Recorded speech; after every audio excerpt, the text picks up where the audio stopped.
ఈరోజు క్షేత్రస్థాయిలో ఉన్న పుకార్లని దయచేసి మీరు నమ్మబాకండి.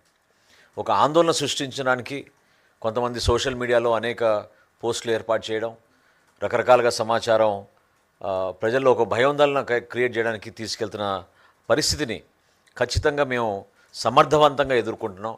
మన రాష్ట్ర ప్రభుత్వం నుంచి గౌరవ ముఖ్యమంత్రి గారు ఈరోజు ఆర్టీజీఎస్లో సమీక్షించినప్పుడు చాలా స్పష్టంగా మాకు అర్థమైంది ఏంటంటే, మనం రెస్పాండ్ అవుతున్నాం ఈ సిచ్యువేషన్కి. ఎక్కడ కూడా గ్యాప్ లేకుండా యావరేజ్ నార్మల్గా మన రాష్ట్రంలో 2,81,000 బుకింగ్ జరుగుతాయి. ఈ 5 రోజుల్లో యావరేజ్ మనం చేయగలిగింది డెలివరీస్, అంటే బుకింగ్ అయిన తర్వాత డెలివరీస్ మనం చేయగలిగింది 2,92,000 గ్యాస్ సిలిండర్ మనం ప్రతిరోజు డెలివరీ చేయగలుగుతున్నాం.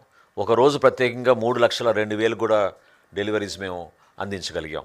దీని ద్వారా అర్థమవుతుంది ఏంటంటే, ఒక ప్రాసెస్ని నమ్ముకునే విధంగా ఒకేసారి ఆ ప్రాసెస్ మీద ఒత్తిడి పెరిగినప్పుడు చిన్న చిన్న సమస్యలు ఖచ్చితంగా ఐవీఆర్ఎస్ బుకింగ్ విషయంలో కానివ్వండి, లేకపోతే తెలియకుండా పాపం వినియోగదారులు డైరెక్ట్గా గ్యాస్ ఏజెన్సీస్ దగ్గరికే వెళ్ళి వాళ్ళు సిలిండర్లు పట్టుకుని వెళ్ళడం అనేది కొన్ని ప్రాంతాల్లో మనకు వస్తున్న వార్తల్ని ప్రజలు అర్థం చేసుకునే విధంగా మేము చేస్తున్న ఈ ప్రయత్నం.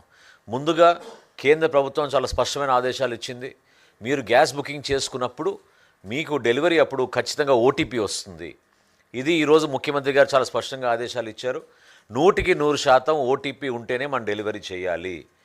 దీని ద్వారా బ్లాక్ మార్కెటింగ్ కానివ్వండి, అనవసరంగా అదనపుగా ధరలు ఛార్జ్ చేయడం, కొంతమంది వాటిని మళ్లించడం కమర్షియల్ యూసేజ్కి, అటువంటి పొరపాటు జరగకుండా ఉండడానికి గృహాలకి మనం అందించే గ్యాస్ బండల్ని ఖచ్చితంగా మనం ఓటీపీ ద్వారానే మనం అందించాలనేది, దీన్ని ఎక్కడ కూడా డీవియేషన్ లేకుండా 100% పాటించాలని గౌరవ ముఖ్యమంత్రి గారు ఈరోజు సలహా ఇచ్చారు.